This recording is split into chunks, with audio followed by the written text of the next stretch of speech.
Yeah, cables, the snake oil of the Hi-Fi audio industry. Or is it, really? There are billions of videos on YouTube that review cables, but I haven't seen a single one to do it proper, and that's why I'm here today. This is a pretty controversial subject. Cables are always a reason for many skirmishes and flame wars online. One side would swear they can hear flowers grow and unicorns shoot a rainbow out of their arse, and the other side says quite the opposite, that there is absolutely no reason to buy a cable for more than 5p. So I've set out on a quest to answer an important question. Does the cable really matter? Today it's about RCA interconnects used between a source and an amplifier. To do this test right, I can't rely just on my ears, obviously, they're kinda rubbish, and that's why I'm gonna measure each cable in a couple of different ways. First, I need a good DAC, which will produce the sound, and an equally good ADC, which will record and measure the signal coming out of the DAC.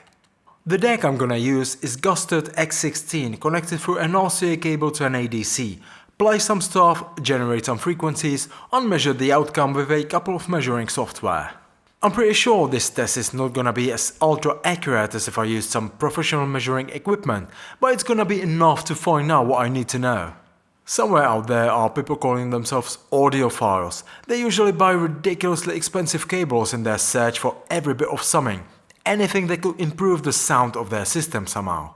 And the question is it the cable they're looking for? Is the difference between cables really audible or at least measurable? Or is getting a cable for 20,000 quid just an audiophile wet dream with no real world difference? I've chosen these 4 cables for the test. This one costs 50p, it's the cheapest and the shittiest of 4 shitty cables I could find. It's got no shielding apparently, it's not gold plated, and I highly doubt the copper used for the wiring is the cleanest there is. Meaning it's not oxygen free copper or whatever it's called these days. The second cable is an average cable you can find anywhere, but it's not dirt cheap as the previous one. It cost about £20, it's got some level of shielding, and again I doubt the copper quality is one of the best. The cable's name is an acoustic star. The third one is this. Now we're entering a price range of higher quality cables. This one costs half a monkey and it's supposed to be really good. This cable is AudioQuest Quartz. I also wanted to test some kind of silver cable, so I've got this one. It's AudioQuest Angel. I haven't bought it, I just borrowed it for the test. It's bloody pricey, it costs about £1,000, which is kinda too much for a simple piece of silver. Now, I'm interested in a couple of things. First, if I can hear any difference whatsoever just by listening to the same song with a different cable, even though it's not the most accurate test there is. Second, I'm gonna measure the signal. I wanna find out how noisy the signal can get just by changing the cable. This is gonna show how much the shielding helps. I'm gonna keep the cables as far as possible from any kind of interference. There's gonna be one test, and then I'm gonna cause some interference to test how well the shielding works. And I'm gonna use this bulk tape eraser to cause that interference. And the last, but most important test is gonna be a frequency response. If the signal somehow changes with a different cable and the difference is big, there's a chance it can enhance the signal and you can hear, let's say, a better or different sound.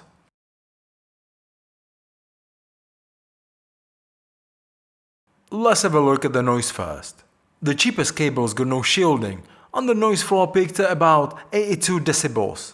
It's pretty much inaudible unless you deliberately boost the signal.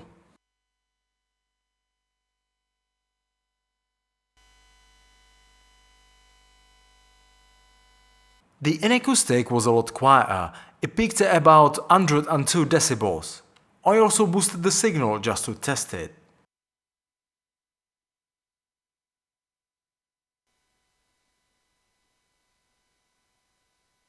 The AudioQuest Quartz was about the same as the inacoustic, maybe a dB better, but it's really insignificant.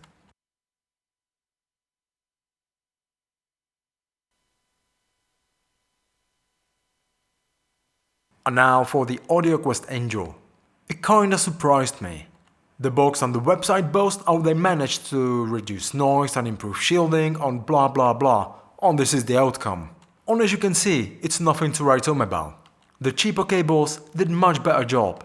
This piece of something attached to the cable is called DBS, Dielectric Bias System. On the back of the box it reads, saturates and polarizes insulation, allowing clear dynamic sound against a quiet black background. I have no idea what that means, but whatever that means, it apparently doesn't work very well.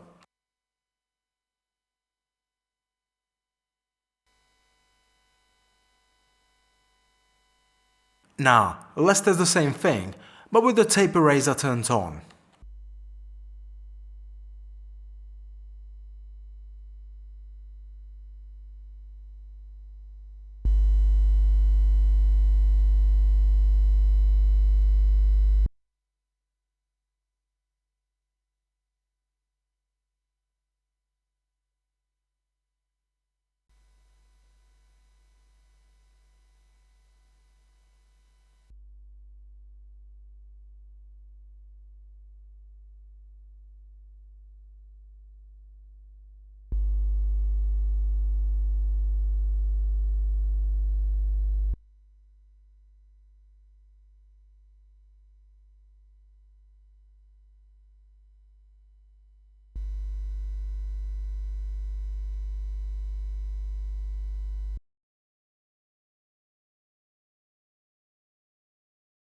Let's start with the dirt cheap cable first. I've set up the volume so the first frequency response graph matches 0 dB. And this is how it looks like. Just a regular straight frequency response. Now, let's compare it to the signal with the tape eraser turned on. Looks pretty much the same, only with a couple of bumps here and there. This is in acoustic, and again, pretty much straightforward signal, and if I turn the first cable on, you can see there's absolutely no difference. When I zoom in to see if there's at least any noticeable difference, there's none, except for this bit, which is out of range of human hearing anyway. Now, let's compare the signal with the interference. This time, there's absolutely no difference whatsoever. The audio quest quartz behaves exactly the same as the first cable. So let's turn the interference bit on, and there's the bump again. And what about the audio quest angel, you ask? Well, this is the frequency response, and as you can see, there really is a slight difference.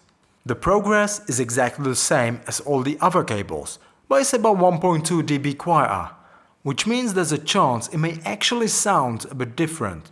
And again, let's see how the cable works when the tape eraser is turned on. Before I crack into what I actually heard, I've got one last test for you. It's no super scientific, but I wanted to try one last thing. I've recorded a couple of tracks with each cable, and I'm gonna compare these tracks against each other. If I take one track recorded with, let's say, cable for 20 quid, invert the phase and play together with the track recorded with cable for £250, they should cancel each other out in case the tracks are exactly the same. Which means if you play both tracks simultaneously, you should hear nothing. And these are some of the comparisons.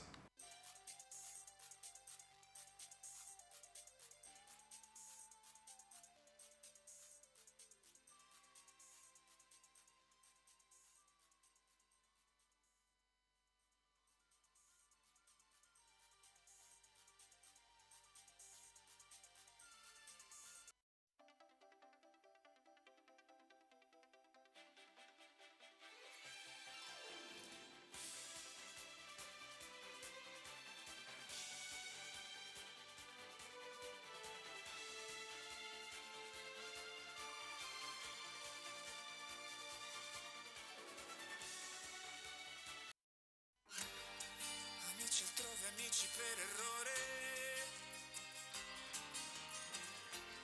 Sbagliare strada, poi trovare in tutti i posti il tuo odore. E un altro viaggio mettila così.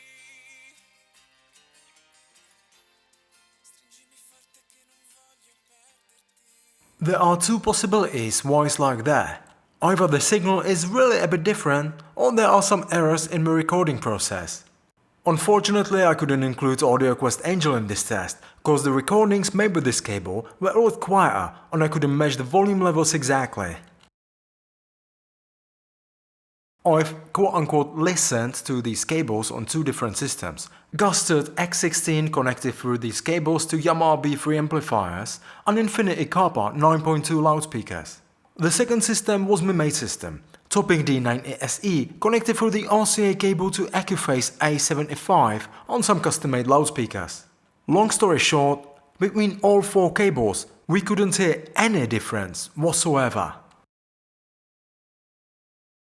So, what's the conclusion then? Buying an overpriced cable just to get a better sound is an utter nonsense. Don't spend your money on their rubbish unless you've got a lot of interference and you need to shield it somehow. And even then it's enough to buy a cable for 20 quid, which was actually better shielded than the cable for £1,000. Use the money to treat your room, get a better deck or an amplifier or whatever. I'm not discouraging anybody from buying an overpriced, useless cable. Do what you like, it's your money. I'm just saying it's pretty much useless. Now when I think about it, it kinda means I'm discouraging you, doesn't it? Companies like AudioQuest that claim that cables do this or don't do that are pretty much ripping you off. What really matters in the end is if you can hear any difference, if you can hear the promised musical bliss which nothing but their cables can deliver. Well, I couldn't, and the measurements sort of backed it up. When somebody tells you that this cable sounds different than their cable, it's most likely a placebo effect or wishful thinking, or they're straight out lying. What I didn't fancy about these pricey cables, apart from the price, is their stiffness. It may be rather difficult to connect the cable to an amplifier sometimes, cause it can't be bent proper and it can't reach a desired position. I was a tad afraid it will damage connectors on the amplifier by flexing too much and putting strain on them. And finally, what's really retarded when companies offer burn-in after you've bought a cable. Burning in a turntable cartridge or an amplifier, sure, but a piece of bloody metal? Leave it out, mate. And that's it for today. If you want to throw away your money, a hooker is a much better choice than a cable. At least you'll get something in return for your money, an STD or some kind of rash. So, see you in the comments, cheers.